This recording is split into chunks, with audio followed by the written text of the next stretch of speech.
Hi everyone. నేను మీ doctor గాడి Muralikrishna, MD general medicine.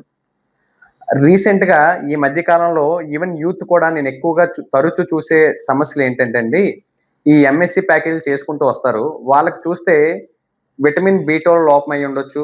లేదంటే విటమిన్ డి లోపం అయ్యి ఉండొచ్చు. లేదంటే బ్యాడ్ కొలెస్ట్రాల్ రైజ్ అయ్యి ఉండొచ్చు. లేదు అంటే ఈ హెచ్‌బీఏవన్సీ అనేది బోర్డర్‌లో ఉండొచ్చు. సో, నేను ఈ 4 కొలెస్ట్రాల్, లిపిడ్ ప్రొఫైల్, విటమిన్ బి12, విటమిన్ డి అండ్ హెచ్‌బీఏవన్సీ దీని గురించి బ్రీఫ్‌గా చెప్పదలుచుకున్నాను. దీన్ ఒకటి హెచ్‌బీఏవన్సీ. హెచ్‌బీఏవన్సీ 5.7-6.4 మధ్యలో ఉంది అంటే మాత్రం ప్రీ డయాబెటిక్ అంటామండి. అంటే బోర్డర్‌లో షుగర్ ఉందని అర్థం. అంటే ఫ్యూచర్‌లో మీకు షుగర్ ఎంటర్ అయ్యే అవకాశం ఉంది. అదే హెచ్‌బీఏవన్సీ 6.5 ఆర్ 6.5 ఎక్కువ ఉంది అంటే మాత్రం షుగర్ ఎంటర్ అయినట్టే. ఈ బోర్డర్‌లో షుగర్ ఉండేటప్పుడు మీరు లైఫ్ స్టైల్ మార్చుకోగలిగితే షుగర్ రానివ్వకుండా ఆపేయొచ్చు. లైఫ్ స్టైల్ తీసుకోవాల్సిన జాగ్రత్తలు ఏంటంటే మెయిన్ స్వీట్స్ అవాయిడ్ చేయాలి. ఫిజికల్ యాక్టివిటీ ఎంతో కొంత ఉండాలి. ఈ దుంపజాతవి కార్బోహైడ్రేటెడ్ రిచ్ ఫుడ్ అంటారు. రైస్ అండ్ దుంపలనేవి కొద్దిగా తగ్గించుకోవాలి. కొన్ని హై గ్లైసెమిక్ ఇండెక్స్ ఉండే ఫ్రూట్స్ అనేవి అంటే అరటిపళ్ళు, మామిడి, సీతాఫలం, సపోటా, ద్రాక్ష ఇలాంటి ఫ్రూట్స్ అనేవి మనం తగ్గించుకోవాలి.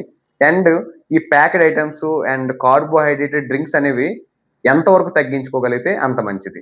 ఒకటి. Second B12.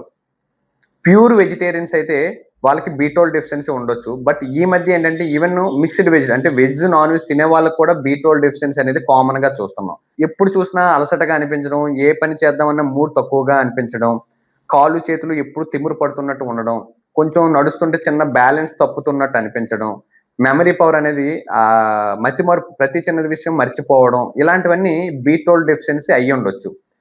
Even non vegetarians కూడా ఎందుకంటే వాళ్ళకి బి12 అనేది అబ్జార్ప్షన్ అనేది కూడా డిఫెక్ట్ అయ్యి ఉండొచ్చు. ఈ బి12 అనేది ఓన్లీ నాన్ వెజ్‌లో మాత్రమే ఉంటుంది. వెజ్‌లో అనేది 0. బట్ ఏదైనా బి12 టెస్ట్ చేయించుకున్నాకే డాక్టర్ కన్సల్టేషన్ తీసుకున్నాకే బి12 టాబ్లెట్స్ వాడడం అనేది చాలా మంచిది. థర్డ్ వన్ మనకి విటమిన్ డి. ఈ విటమిన్ డి అనేది మనకి ఎండలో సూర్యరశ్మి ద్వారా వస్తుంది.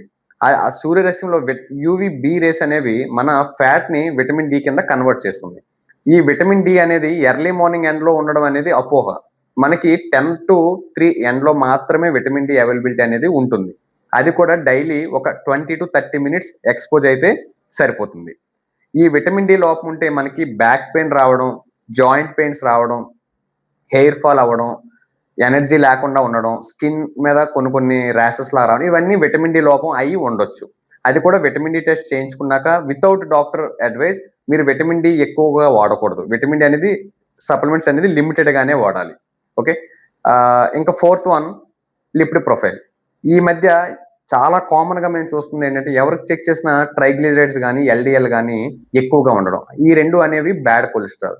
మనకి ఇవి ఎక్కువ రావడానికి ప్రధాన కారణం ఏంటంటే lack of physical activity. Physical activity లేకపోవడం, ఒబేసిటీ లావుగా ఉండడం, జంక్డ్ ఐటెమ్స్ అనేవి ఎక్కువగా మసాలా, కారం, గ్రేవీలు, పచ్చడ్లు, ఈ packed items, out side food అనేది ఎక్కువగా తీసుకోవడం, సరైన నిద్ర లేకపోవడం అండ్ డ్రింకింగ్, స్మోకింగ్ ఎక్కువగా తీసుకోవడం వల్ల ఏంటంటే ఈ బ్యాడ్ కొలెస్ట్రాల్ పెరుగుతుంది. దీని వల్లనే ఈవెన్ యంగ్ ఏజ్‌లో కూడా హార్ట్ స్ట్రోక్ వచ్చే అవకాశం, బ్రెయిన్ స్ట్రోక్ వచ్చే అవకాశం అనేది కామన్‌గా మనం చూస్తాం. దీన్ని ప్రివెంట్ చేయాలంటే డైలీ ఫిజికల్ యాక్టివిటీ ఉండాలి. డైలీ ఒక 30 మినిట్స్ అయినా ఫిజికల్ యాక్టివిటీ ఉండాలి. వెయిట్ రెడ్యూస్ చేసే మెజర్‌మెంట్స్ తీసుకోవాలి.